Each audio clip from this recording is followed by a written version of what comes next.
En la Biblia, 1 de Samuel, versículo 6, y dio muerte a los hombres de Bet-Samesh, porque habían mirado dentro del arca del Señor, y mató también del pueblo 50,070 hombres, y el pueblo se lamentaba porque el Señor había exterminado a tanta gente. Eso es una mentira. El Dios del universo sin fin no exterminaría a los hombres de una tribu de salvajes por haber lanzado una mirada a los trastos supersticiosos de otra tribu de salvajes. Podría seguir transcribiendo mentiras primitivas de la Biblia, todas las cuales prueban nada más que una cosa: la Biblia no es la palabra de Dios. Lo único que pido es que lean la Biblia, léanla con mente abierta y se sorprenderán de que hayan creído jamás, por un momento, que la Biblia era la palabra de Dios. Hasta algunos creyentes han visto lo malo del Viejo Testamento. Sé que han jurado no pensar sobre la Biblia, no juzgar, nada más que creer. Sin embargo, algunos de ellos se han alejado un poquito del Viejo Testamento. No lo confesarán, pero hay creyentes cristianos que quisieran que el Viejo Testamento nunca hubiese sido escrito. Están avergonzados de él, están avergonzados del viejo Dios y de sus matanzas. Allí estaban, de rodillas, con los ojos apretadamente cerrados, las manos entrelazadas, la cabeza inclinada, el cerebro apagado, pero con la sangre inocente corriendo, los gritos de las mujeres siendo asesinadas, de los niñitos siendo violados. Algo se les escapó. Pensaron en solo un instante, pero pensaron. La evolución y la moral natural habían construido un conmutador de seguridad en sus cerebros, pero a pesar de ellos mismos, a pesar de su religión, pensaron. De alguna forma, sabían que había algo que no andaba bien en el Viejo Testamento. No sabían exactamente qué era, pero sabían que había algo que no estaba del todo bien, y así decidieron hacer algo. A pesar de sí mismos, se pusieron en movimiento y crearon un nuevo Dios, Jesús. Amén. Todavía hay esperanza para la humanidad. Llegamos ahora al Nuevo Testamento y aunque este pone en boca de Jesús en Mateo 5, versículo 17-18, no penséis que he venido a destruir la ley o los profetas. No vengo a destruir, sino a cumplir, porque en verdad os digo que hasta que el cielo y la tierra pasen, ni una gota ni una tilde se sacarán de la ley hasta que todo se cumpla. El Nuevo Testamento es el intento del filósofo religioso de crear la idea de un nuevo Dios y de alejarse del malvado y sangriento Dios tirano del Viejo Testamento. ¿Qué clase de Dios es este nuevo Dios? Sabemos que el más viejo evangelio del Nuevo Testamento fue escrito después del 78 después de Cristo, y los demás evangelios son todavía más recientes. Sabemos así, pues, que las citas del nuevo Dios, Jesús, eran solamente leyendas de por lo menos una generación, y en la mayoría de los casos de varias generaciones. Veamos lo que se dice que este nuevo Dios dijo según el Nuevo Testamento. Se dice que Jesús dijo, Lucas 14:26, si alguno viene a mí y no odia a su padre, a su madre y esposa e hijos y hermanos y hermanas, sí, y hasta su propia vida, no puede ser mi discípulo. Esas no pueden ser las palabras de Dios.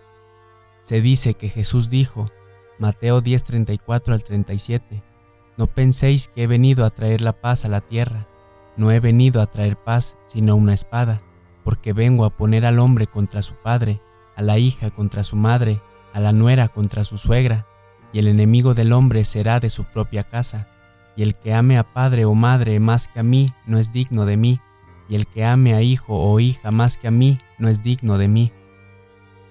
Esas no son palabras de Dios. ¿Cómo vamos a encontrar paz con semejantes dioses en las mentes humanas? Se hace decir a Jesús, Mateo 19:29 y Marcos 10:29, y todo lo que haya renunciado a casas, hermanos o hermanas, o padre o madre, o esposa o hijos o tierras, por mí lo recibirá 100 veces y heredará vida eterna. Esas no son palabras de Dios. Se dice que Jesús dijo, Marcos 9:43, y si tu mano te ofende, córtatela. Es mejor entrar a la vida incompleto que ir con 2 manos al infierno, al fuego que nunca se apagará, donde el gusano no muere y el fuego no se apaga. Y si tu pie te ofende, córtatelo. es mejor entrar cojo a la vida que ser lanzado con 2 pies al fuego que nunca se apagará, donde el gusano nunca muere y el fuego no se apaga. Y si tu ojo te ofende, arráncalo. Es mejor entrar en el reino de Dios con un ojo que teniendo 2, ser lanzado al fuego del infierno, donde el gusano no muere y el fuego no se apaga. Esas son palabras de dementes. Se dice que Jesús dijo, Lucas 12:5, pero te advertiré a quien habéis de temer. Temed al que después de haber dado la muerte, tiene el poder de lanzarte al infierno. Te digo, témelo. El cristianismo está basado en el temor y es perpetuado por el temor. Eso no es la actuación de un Dios verídico, del gran Dios del universo infinito. En el Nuevo, como en el Viejo Testamento, podemos seguir citando palabras crueles, estúpidas, impropias de un Dios, del nuevo Dios, frases que sabemos son palabras de hombres crueles, malvados, despiadados, de pequeña mentalidad, palabras de odio y de venganza, palabras para aterrorizar y oprimir, son palabras para dar poder al sacerdote, a la iglesia y a la religión, son palabras para destruir la razón y reducir la mente humana a la esclavitud. Ahora, sabemos que el mito de Jesús del Nuevo Testamento fue tomado de la historia del fundador del culto de los esenios. El fundador de los esenios se llamaba Jesús, fue crucificado el 88 a.C., y todo lo que de bueno se dice que Jesús de Nazaret dijo fue dicho y escrito casi 100 años antes de que viviese el Jesús de Nazaret. Del culto esenio de la vieja religión judía, evolucionó un nuevo Dios, un nuevo mito, una nueva religión y un nuevo testamento. Pero el buen trabajo de los filósofos religiosos que crearon el Dios del Nuevo Testamento ha sido corrompido por la religión organizada. El Jesús del mito del Nuevo Testamento ya no sigue pareciéndose al bondadoso y justo guía de los esenios, que vivió, sufrió y murió hace poco más de 2000 años. En el Nuevo Testamento encontramos un Dios que evolucionó durante los primeros siglos de la era cristiana.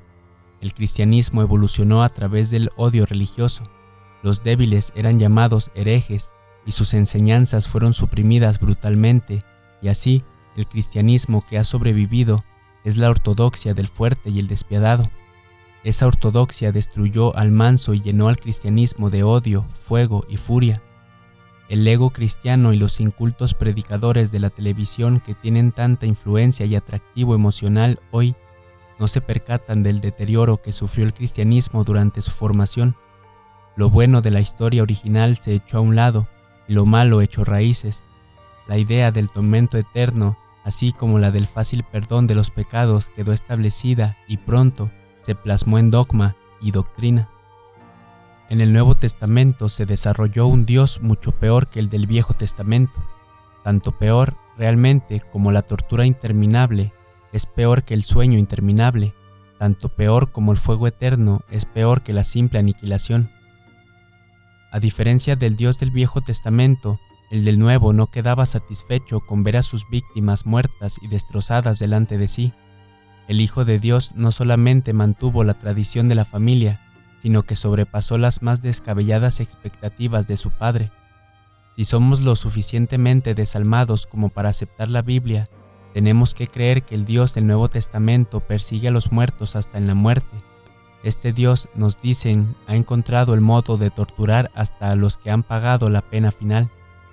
El Dios del Nuevo Testamento ha levantado su sala de tormentos de donde no hay escapatoria, donde ni la muerte puede ser un bienvenido descanso. El tormento sin fin, el fuego eterno, esta terrible creencia, esta malvada injusticia sempiterna, ha pasado a constituir el alma y fundamento de la religión cristiana. La gente cree, no con su raciocinio, no por deseo alguno de bondad o de piedad, no por la esperanza de hacer el mundo mejor o de hacer mejor a la humanidad o a sí mismos, sino por temor, por simple devastador temor, paralizador de la mente. Creen porque temen pensar o preguntar, conservan la mente como los niños pequeños, temiendo llegar a ser hombres y mujeres adultas, creen simplemente porque tienen miedo a no creer. El que cree en el infierno no puede conocer la verdad, porque está cegado por el terror. La idea del infierno tuvo por propósito establecer una dictadura religiosa, y los que creen viven bajo una tiranía mucho más agobiadora que la que pudo haber sido establecida jamás ningún déspota humano. Creen que están en todo instante bajo el escrutinio del tirano, creen que graba toda palabra suya, que anota todo movimiento suyo, que hasta sus más recónditos pensamientos son conocidos y juzgados por su cruel amo y señor, el del castigo y misericordia y eterno. Para tales creyentes, todo acto y todo pensamiento es producto del temor, son dignos de lástima. Ese dogma terrible del infierno ha destruido la base misma de la moral. La fuerza básica de la moral es el poder de la compasión, sentir el dolor ajeno y el deseo de mitigarlo. El dogma del infierno ha destruido esa base. Una madre, según creen, podría sentarse felizmente en el cielo durante toda la eternidad contemplando a su hijo o hija descarriado, sufriendo y tostándose en el infierno. Detesto un credo que pueda ser tan desalmada a la gente. Jamás podría yo volver a ser cristiano. Nunca podría ser feliz en un cielo sabiendo que hay gente sufriendo en un infierno. Yo siento gran afinidad con la gente, siento su dolor, su sufrimiento, sus sentimientos, sus pérdidas y sus esperanzas. Niego la existencia del infierno, niego que haya un Dios vengativo, niego que ningún libro que diga la mentira de que existe una injusticia tan grande y duradera como es el infierno pueda ser la palabra de Dios. A principios de siglo se efectuaron y publicaron más de 100 estudios que ponían en tela de juicio la historicidad de Jesús. ¿Fue Jesús una persona real, histórica, o fue solamente un mito? Uno de los más famosos libros sobre este tema fue el de Alberto Schweitzer, La búsqueda del Jesús histórico. Este libro fue publicado en 1906. Concluyó que el Jesús de Nazaret que nos ha llegado como el Mesías, que predicaba la moral del reino de Dios, que fundó el reino del cielo sobre la tierra y que murió para dar a su obra su final consagración, nunca tuvo existencia alguna. La historia y los estudios nos dicen que Jesús no fue un Dios, sino un mito. En el tiempo en que Jesús hizo las cosas que se dice se hizo, no existió ningún Jesús de Nazaret. Ahora sabemos de dónde procede el mito de Jesús y cómo se originó. El descubrimiento de la verdad acerca del Nuevo Testamento es uno de los mayores milagros del mundo moderno. Es como si hubiese un Dios y ese Dios haya dicho: basta ya de ese mito que ha causado tanto odio y problemas, tanta guerra y persecución, tanta tortura y sufrimiento en el mundo. Voy a ponerle fin antes de que destruya la tierra completa. ¿Cuáles fueron los milagros que revelaron la verdad acerca del origen del mito de Jesús, el cristianismo y el Nuevo Testamento? En diciembre de 1945 se descubrió en el Alto Egipto un grupo de 52 rollos que datan desde el 148 después de Cristo, aproximadamente. Estos primeros rollos pergaminos tratan de las contradictorias doctrinas y la incertidumbre del cristianismo temprano. En 1947 se efectuó otro increíble descubrimiento en Qumran, en la costa del Mar Muerto, a unas 15 millas de Jerusalén. Se descubrió otro gran número de viejos rollos. Estos se conocen como los rollos o pergaminos del Mar Muerto. La impresión comunicada al público fue que se encontraron unos cuantos rollos, los de la primera cueva, pero en realidad se han encontrado centenares, y estos rollos son como 1000 años más viejos que toda otra copia previamente conocida de la Biblia, y contienen todos los libros del Viejo Testamento, a excepción del de Esther. Hay también otros rollos que datan casi 100 años antes de la fecha en que se dice que vivió Jesús de Nazaret. Contienen casi todos los mitos del Nuevo Testamento, contienen el Sermón de la Montaña y otras muestras de la bondad y la sabiduría atribuidas a Jesús. No contienen sus malvadas declaraciones, esas se añadieron posteriormente. Estos viejos pergaminos simplemente destruyen la credibilidad de la base histórica del cristianismo, al demostrar que el Nuevo Testamento fue evolucionando de escritos históricos, humanos y no inspirados. Estos rollos no han sido presentados honradamente al público. Es extraño que lo que Dios quiere tan intensamente revelar, los hombres de Dios estén tan decididos a ocultar. La religión es un gran negocio, y los que ocupan puestos remunerativos y prestigiosos en ese negocio no van a permitir que la mera verdad se vuelva una amenaza a la religión. ¿Cómo sería Dios si hubiese Dios? Sería justo, bondadoso, bueno, servicial, inteligente y sabio. En breve, todo lo que el Dios bíblico no es. Un verdadero Dios sería mejor que el mejor de nosotros, no peor que el peor de nosotros. Si hubiese Dios, no habría guerra, no habría maldad, no habría hambre, superpoblación, polución, miseria, religión, plaga y enfermedad. No habría dogmas, doctrinas ni credos. No habría necesidad de creer en tonterías y no habría temor a pensar. Hasta la ciencia, la filosofía y la razón serían respetables si hubiese un Dios. Honradamente, ¿quién puede adorar a un Dios como el de la Biblia?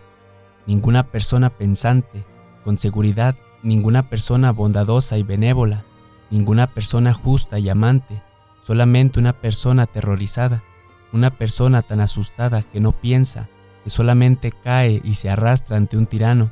Solamente un cobarde puede adorar al tirano sangriento, vengativo y asesino que la Biblia describe como Dios. Yo no adoraré a semejante Dios. No puedo ni quiero creer en tal Dios. Es una mentira, es una blasfemia y una falsedad contra la idea misma de Dios. La Biblia no es la palabra de Dios. Con un Dios como el Dios de la Biblia no necesitamos diablo. Cuando examinamos la Biblia tenemos que pensar seriamente si nos hemos dejado desencaminar a adorar los malignos elementos de la naturaleza en vez de los benignos. Debemos pensar seriamente en la posibilidad de que la creencia sea el mal aspecto y la duda el buen aspecto de la religión. Después de todo, siempre han sido los más bondadosos, benévolos, morales y respetables los que han comido y se han hartado del árbol de los conocimientos del bien y del mal, ese mismo árbol que la Biblia nos pide evitar. ¿O será que el mundo ha progresado tanto que lo que parecía bueno a los que escribieron la Biblia parece malo ahora? Pensamos sobre eso. Si la Biblia no es la palabra de Dios y desde luego no es, consideremos a los que la escribieron y por qué. La Biblia fue escrita por sacerdotes primitivos, pero esos primitivos sacerdotes eran la gente sabia de aquel tiempo. Eran los pensadores y los legisladores. Justificaban su autoridad asegurando que hablaban por Dios.